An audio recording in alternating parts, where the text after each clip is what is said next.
Graduated with a distinguished honors degree in English literature. Please help me welcome Tracie Morell.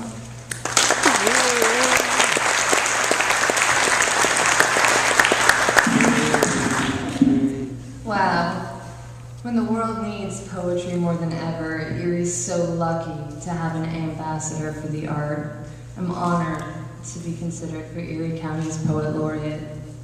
To help you digest my work, there's some things I'd like you to know.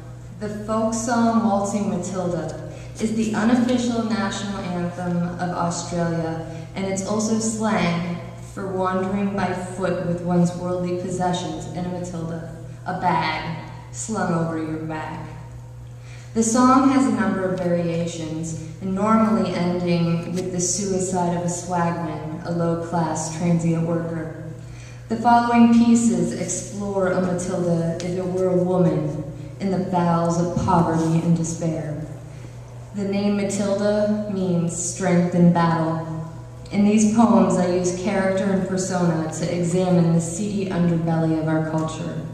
So come a waltzing Matilda with me. Waltzing in tides of salt. Waltzing before dinner is what Matilda dreams of. Being from a disjointed era, far removed from the days when most people waltzed, she never gives much thought to anything other than where the next drink will come from. Her eyes, the mystery of an unnameable blue which refuses to color the oceans, leaving them with only the salt of broken days.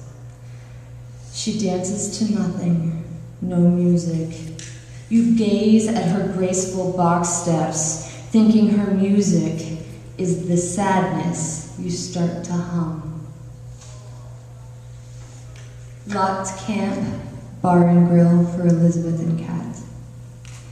That's the place to get your spirits on, and where Matilda makes her money.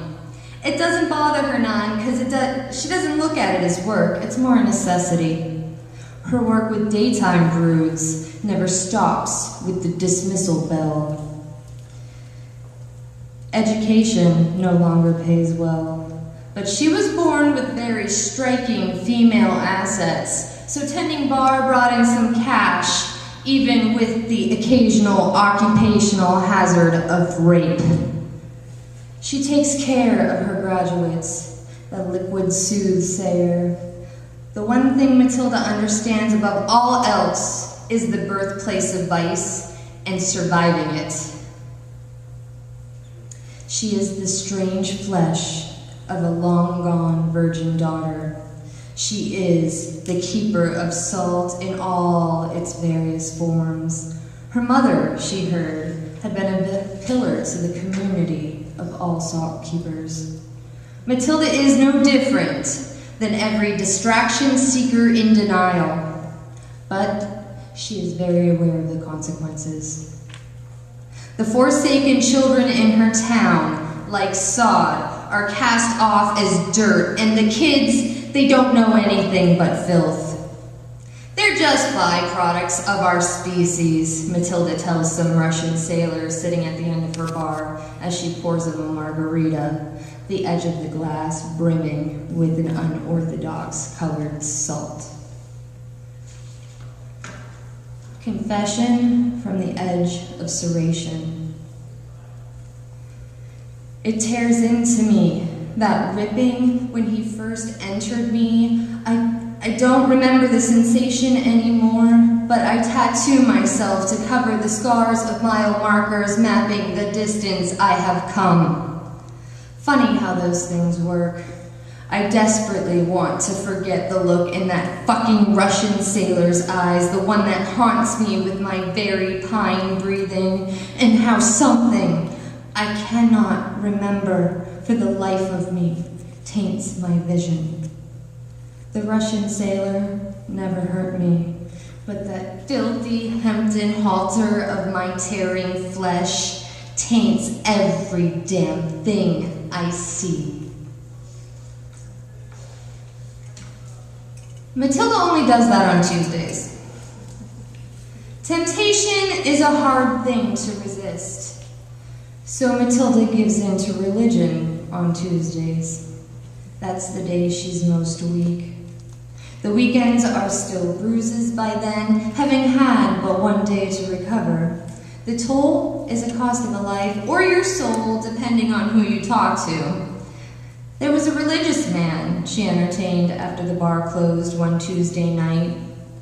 He gave her fleets of sails and a rocking boat so gentle she could only say, "Oh my God." She learned the unorthodox religion of an unspoken Russian sailor who could speak in color. Matilda didn't understand his language. His touches, though, were like mythic angel kisses and histories of gazes revealing all meaning. Eyes say what only eyes can know. The moments it's hard to look away are engaging, because there's so much in this world you cannot bear to see. Matilda is sure she looked away, but every Tuesday night since, she gives in and fantasizes that she didn't. The cowardly, drunken ordeal. Matilda knows it's simply surviving. She pours herself onto paper as if she were a single malt scotch for that pretentious motherfucker wearing a fedora at the end of her bar. She's not worried. Every liquor has a language she's mastered. Matilda will never drink gin again. But the single malt whiskeys, they speak to an ancient suffering that she cannot shake. Knowing everything is always some sort of translation, she understands how totally lost meaning truly is. The tangerine tangent of an angel's faraway eyes for Georgie Porgy Puddin' Pie. Matilda knows she ain't nothing but a well-seasoned stain on some sailor's sweat-soaked sheets, all of them having loved her, despite every last one of her flaws. After all, Matilda was an excellent teacher and cherished every one of her pupils as if they were her own. Her mentors were nothing short of worshipped, even the ones not worth it, and written about as any good prophet. It was her slow despair of roses, pressed long dead between the pages of a King James in a nightstand table she learned. Her body, a commodity so easily traded. She learned the nails of tough as with every velvet inch of her pounded, pleading body. Matilda knew the world she lived in was just research on feudal living, and she was just some starving peasant studying herself dying like a skilled thief.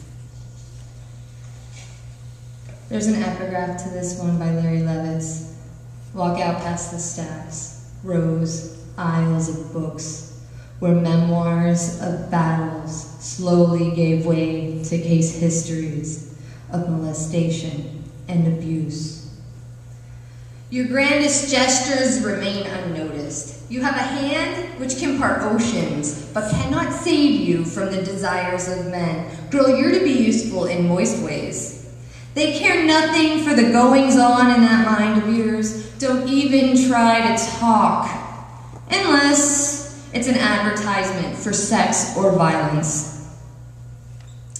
There is no God. You are all that you have. And that body may be able to find you some bread to break. You can always obtain the wine to drink. You have the right frame for that. They like you intoxicated. Under their weight, you imagine Kafka.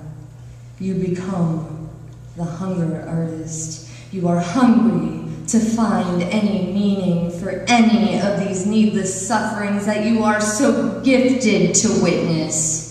No man cares about the story of a girl deflowered at an age too young to acknowledge. No one wants to know such things. But there you are, seedless and hollow, There are things that people do not know they have until those things are gone.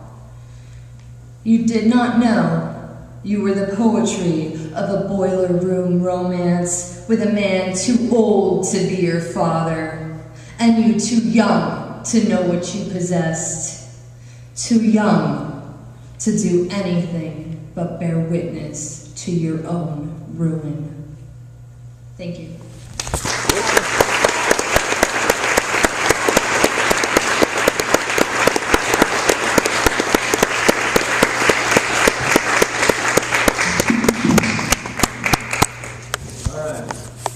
Fourth this evening. Next poet is Marissa Mox Ungern, whose post works include Date Night.